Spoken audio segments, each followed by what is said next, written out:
నాహూము గ్రంథము 2వ అధ్యాయము.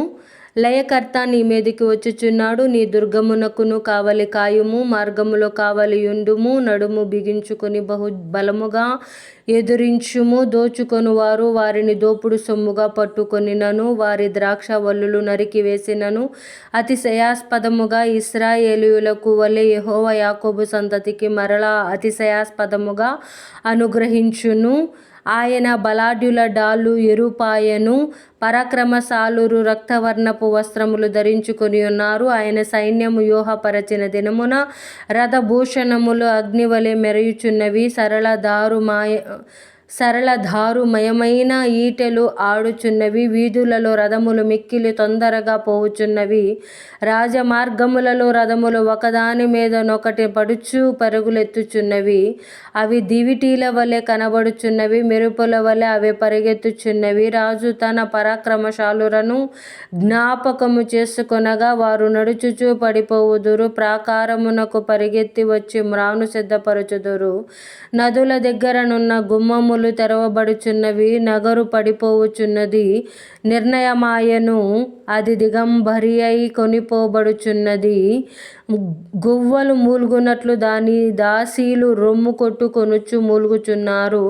కట్టబడినప్పటి నుండి నినివే పట్టణము నీటి కొలను వలె ఉండెను, దాని జనులు పారిపోవుచున్నారు. నిలువుడి నిలువుడి అని పిలిచినను తిరిగి చూచువాడొక్కడును లేడు. వెండి కొల్లపెట్టుడి, బంగారము కొల్లపెట్టుడి, అది సకల విధములైన విచిత్రములగు ఉపకరణములతో నిండియున్నది. అవి లెక్కలేకయున్నవి, అది వట్టిదిగాను శూన్యముగాను పాడుగాను అగుచున్నది. జనుల హృదయము కరిగిపోవుచున్నది, మోకాళ్ళు వణుకుచున్నవి, అందరి నడుములు బహుగా నొచ్చుచున్నవి, అందరి ముఖములు తెల్లబోవుచున్నవి. సింహముల గుహ ఏమాయెను, సింహపు పిల్లల మేత స్థలము ఏమాయెను. ఎవరును బెదిరింపకుండా సింహమును ఆడు సింహమును సింహపు పిల్లలను తిరుగులాడు స్థలమేమాయెను. తన పిల్లలకు కావలసినంత చీల్చివేయుచు, ఆడసింహమునకును కావలసినంత గొంతుక నొక్కి పట్టుచు, తన గుహలను ఎరతోనూ తన నివాసములను వేటాడి పట్టిన ఎరతోనూ నింపిన సింహమేమాయెను.